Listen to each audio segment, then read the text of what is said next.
Hey Steven, thanks so much for joining me here today. How's your day been? Hey Adi, things are going well. How are you doing? Thanks for having me. Of course, yeah, I'm doing well too. So today we're going to do a execution question. One of the common questions you see in execution is defining success metrics. But before we dive into that, how about you tell everyone a little bit about yourself? Yeah, of course. My name is Steven. I've been a product manager for a couple of years now.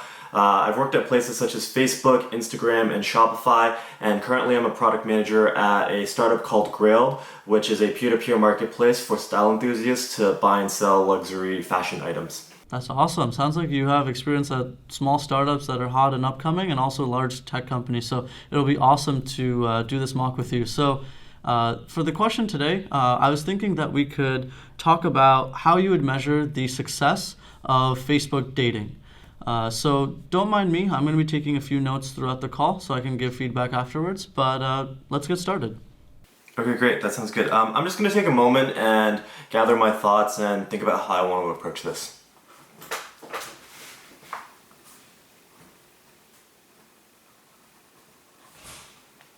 Okay, so I just want to start out with some clarifying questions. First, I just want to make sure that we're on the same page about Facebook dating as a product.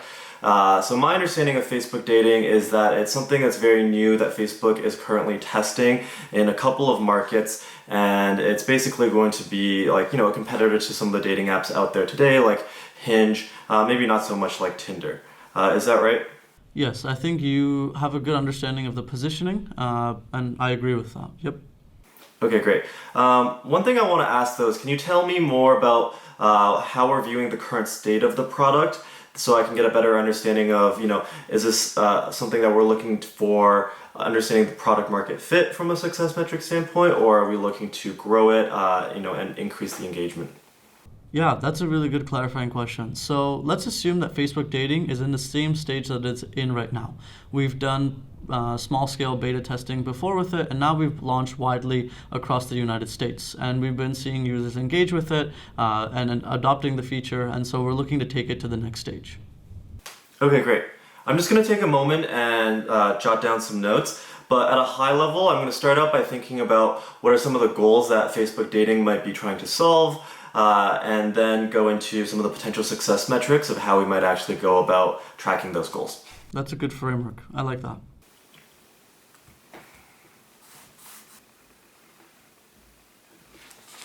Okay, so at a high level, Facebook mission is to give people the power to build community and connect people all over the world. And where Facebook dating can come in and play towards this mission is being able to really help users build relationships at a much deeper level. And so I think some of the problems that it might solve are things like adult loneliness, for example, or just helping people build like lasting relationships. I think Facebook probably has heard a lot of examples where users found their lifelong partner on Facebook, and this is one of the most meaningful types of connection and human connection that it could be driving. So I can see that's how it really aligns with the top line company strategy. And so I think for us, in terms of dating team, there's two paths that they probably started on, which is maybe Facebook dating could be helping people go on dates, but I would hypothesize that the primary goal at a high level is figuring out how can we as Facebook help people build relationships, especially like long-term and meaningful ones. Does that make sense? Yeah, I follow that. Great. And in addition to that, I think there are some other strategic goals that I just want to call out. Some of them might be related to growth. And helping increase the number of users who might find value from Facebook. Monetization could be one, although I think that for this specific product, it might not necessarily be a direct monetization play, whereas someone like Tinder might view this as a monetization opportunity. But I think a bigger one is actually engagement and retention, and giving people more value and something that they can use Facebook for and increase the stickiness of Facebook. I'm just going to take a moment and sort of like jot down what some of the key success metrics are that tie back to our top line goal of helping people build relationships. Awesome.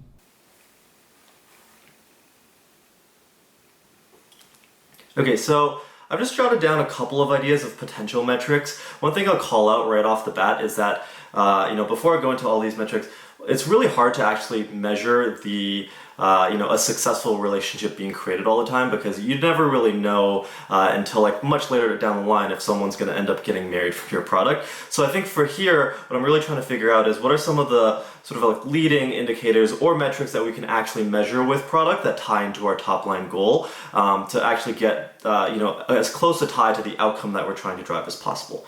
So just going through my list that I brainstormed, the first one is related to just active users, and specifically active users of the dating product. So I would maybe say like weekly active Facebook dating users or monthly active Facebook dating users. And this just gives us a general understanding of like how many people find value from this product. And it ties back really well into sort of like the current state of where we are. We're no longer in this beta stage. We've launched this widely, and so we want to know how many people are we actually able to impact on this. And this is also really important because it's a metric that impacts the dating pool that we actually have available. Now, what's interesting about this metric, though, in terms of some of the potential trade-offs, is that it might not necessarily capture the outcome that we're wanting to drive. Technically speaking, one way to game this is that we might have a lot of active dating users, but we're not actually helping anyone build a relationship if they're all active, because it means that, if they're continuously active, then they obviously haven't found success from the product. So those are some trade-offs we might want to think about with that one. The second one that I have is, just straight up matches. So the Facebook dating product works similarly to a lot of competitors out there, where you put your profile up and you can talk to people and get matches. And so I think that tracking how many people actually end up matching with each other is potentially a great leading indicator of how well we're doing there. The second one I actually have, or the third one that I have, is something around conversations. And this can actually be broken down into two ways. Some people might say off the top like conversations in terms of like messages sent, but I actually think a better way of measuring conversations is actually like a back and forth conversation between two people. And so what I mean by this is, if you just measure conversations by someone sending a message, it's not really an indicator of building towards a relationship if the person on the receiving end never replied. And I think this is something that we want to avoid, especially in the dating world, where we could be driving a lot of matches and we could be driving a lot of messages sent, but if they're coming from accounts that don't want to talk to each other, then we're not really achieving our outcome. And so I think a great way of breaking this conversations metric down could be something like defining a conversation as a message sent and a message or a message sent from one user as well as a message sent back from another user, or maybe even something called like a 2x2 conversation, where someone sends a message to someone else, they send it back, and then there's another exchange of a back and forth. Some additional ones that I think could be good might be something like a status change. So Facebook, I think a big opportunity is the fact that it has the data to know what's your marital or like your relationship status. So seeing if we can actually impact that, as well as maybe if people end up friending each other and take this off of the platform. So I just went through a good list of metrics that I think could all be potentially pretty good for this. I'm just going to take a moment and think about which one I want to prioritize. Sounds good. I think you listed a lot of good metrics, and I liked how you showed me the trade-off between the two. So yeah, go ahead and do that.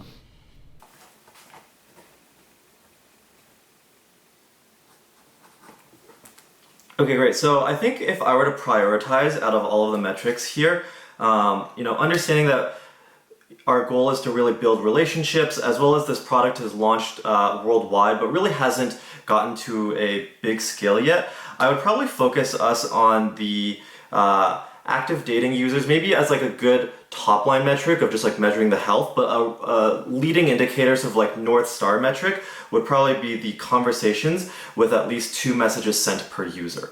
And the reason why I picked this one is because I think that this is a very actionable metric for us to be able to like make product changes and understand if it's been impacting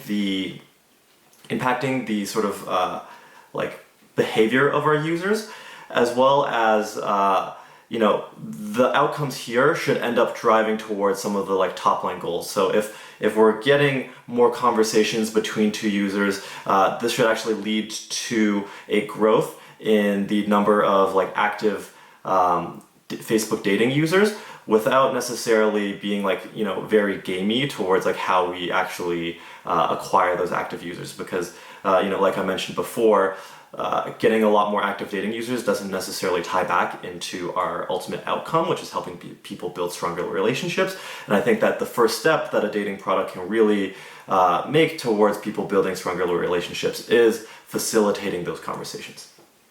Makes sense. So let's dive into that. I like how you acknowledge that trade-off, and that's a very common trade-off that a lot of dating apps see.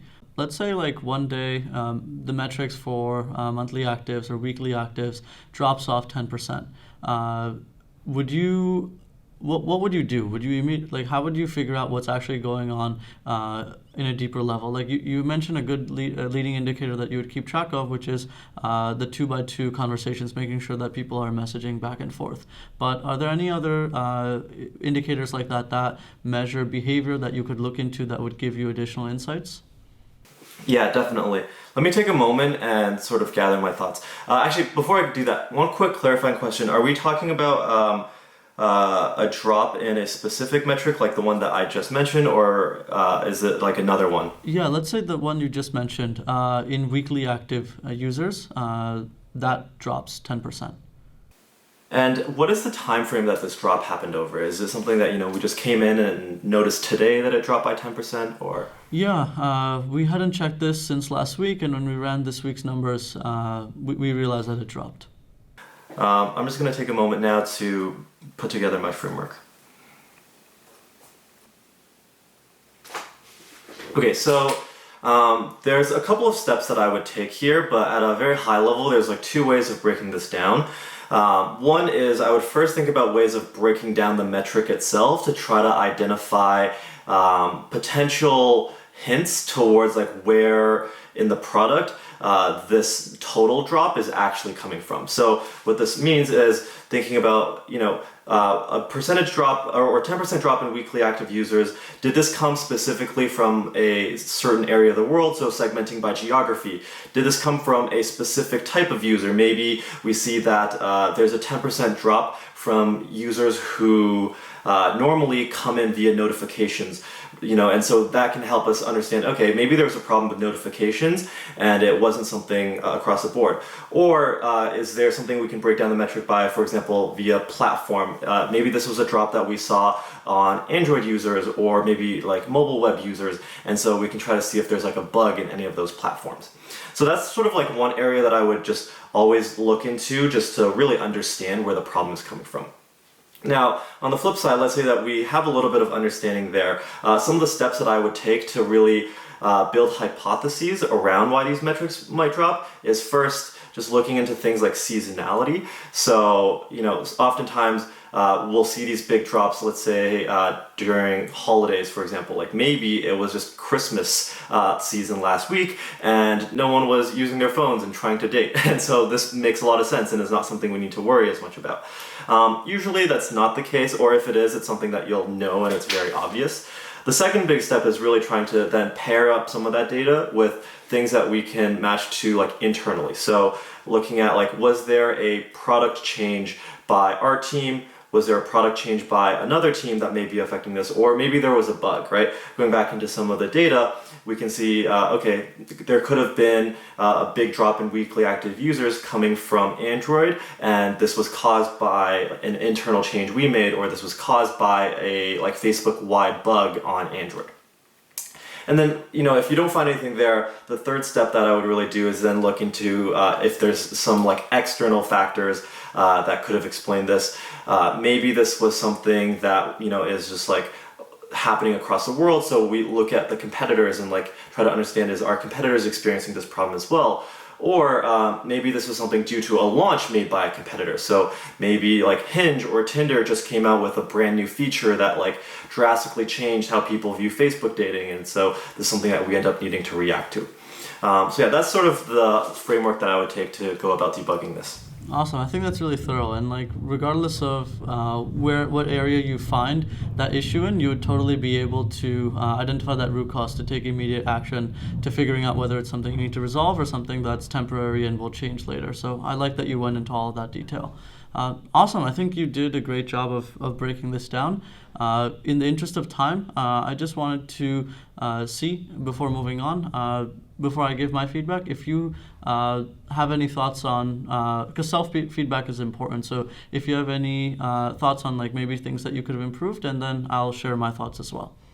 Yeah, I think some areas where I could have maybe improved a little bit is sort of along the lines of like really getting into the like tactics of, or it's not tactics, sorry, maybe asking some more questions around like the metrics breakdown and sort of like asking more. I think I just kind of went into a high level framework there, but I probably could have asked more questions and try to see if like you as the interviewer had some answers to some of the hypotheses I had, or maybe actually added some of my own hypotheses to try to just like make that even stronger and really like take this to the next level in terms of something that's like very concrete.